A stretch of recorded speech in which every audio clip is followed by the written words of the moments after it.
If you're looking for an easy and delicious treat to share this holiday season, these 3-ingredient no-bake Oreo balls are exactly what you need.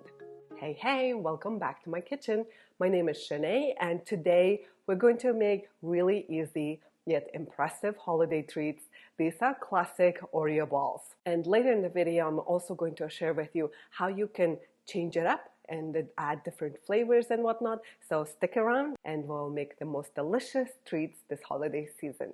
For the first version, you will need Oreos, cream cheese, and chocolate. And for the second version, we will need Oreos, almond butter, and chocolate. So first, let's make the classic Oreo ball version, which uses cream cheese as a binding agent. And then we'll crush the cookies until nice and fine crumbs. Okay, my cookie crumbs are completely crushed and I'm going to add cream cheese. Make sure your cream cheese is softened and come to room temperature. About half an hour to an hour on the counter is enough. And then we're going to blend it until it's completely combined.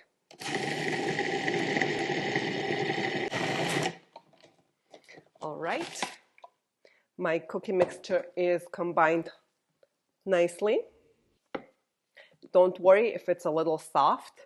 Take a baking sheet lined with parchment paper or silicone mat, and we're going to form our balls using a small cookie scoop. This will make about 1-inch balls, and we'll just go ahead and form the mixture into balls and drop them on a cookie sheet, like so. These cookie scoops make this process so much faster and mess-free. All right, place the Oreo balls in the fridge or freezer wherever you have space and let them firm up a little bit. So for the second version, we're going to use almond butter. Make it almond Oreo balls. If you're making dairy-free version or something, almond butter or peanut butter also works beautifully for this. Just go ahead and crush the cookies until fine crumbs and then add the butter exactly the same as we did with cream cheese version.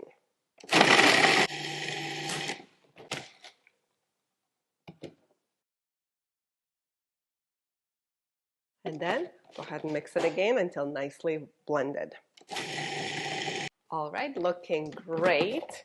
And exactly the same thing, just go ahead and form them into a 1-inch balls.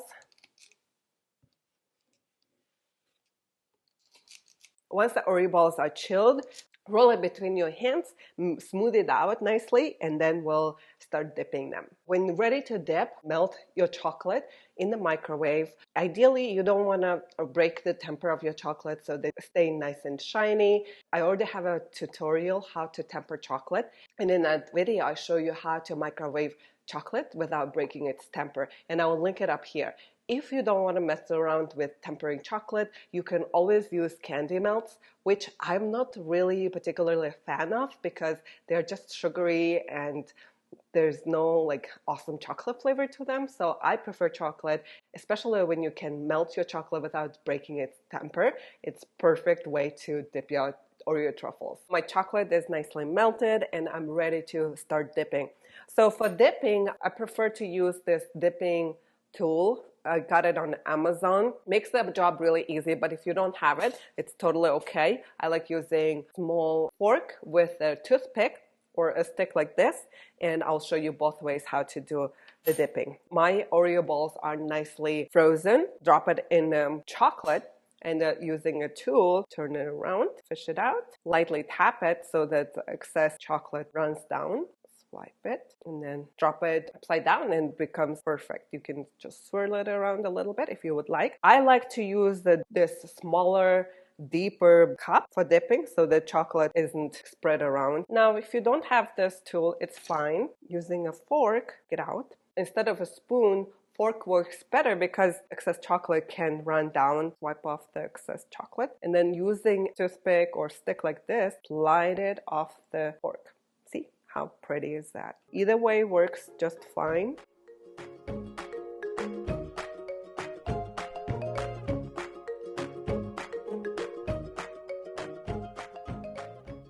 Now to decorate, you can reserve some cookie crumbs and sprinkle it on top before the chocolate dries. Now when you are using a tempered chocolate, you want to let the chocolate set at room temperature for at least 10-15 minutes. If it's tempered properly, it should set within 5-10 minutes, but just to be sure, wait for 15-30 minutes, and then you can refrigerate, freeze. Okay, I'm gonna continue doing this until I'm done.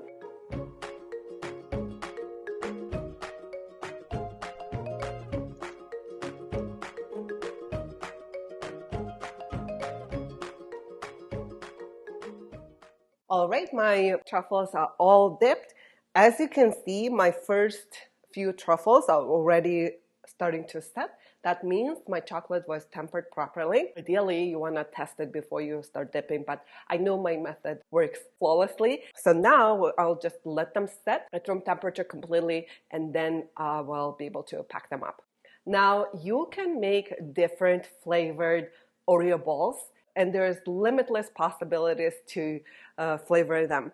You can use different flavored Oreos like gingerbread, lemon Oreos. I like to add a little bit lemon juice and lemon zest into the mixture. It works out beautifully. You can add sprinkles into a plain white Oreo with cream cheese mixture, make it funfetti Oreo balls. You can also use mascarpone cheese if you would like instead of cream cheese. Mascarpone cheese is a little bit softer, a little bit different ratio for mascarpone cheese. I will put the ratio in the recipe post. Yeah, there's so many possibilities, so many different versions you can make. Here I have peanut butter Oreos, I have lemon Oreos and funfetti Oreos. So pretty. You can decorate them different ways, different colors, and they're so impressive. Look at them. So let's give it a try. I'm gonna try this lemon version. Adding a little bit lemon juice and lemon zest makes the lemon flavor pop so perfectly. I really hope you enjoyed this video. By the way, this is the first video of December, which means it's bake and share feature of the month. And I really hope you will make this treat this holiday season and share it with people around you. I'm excited to start sharing these treats, and I really hope you will too. And I'll see you next time. Bye.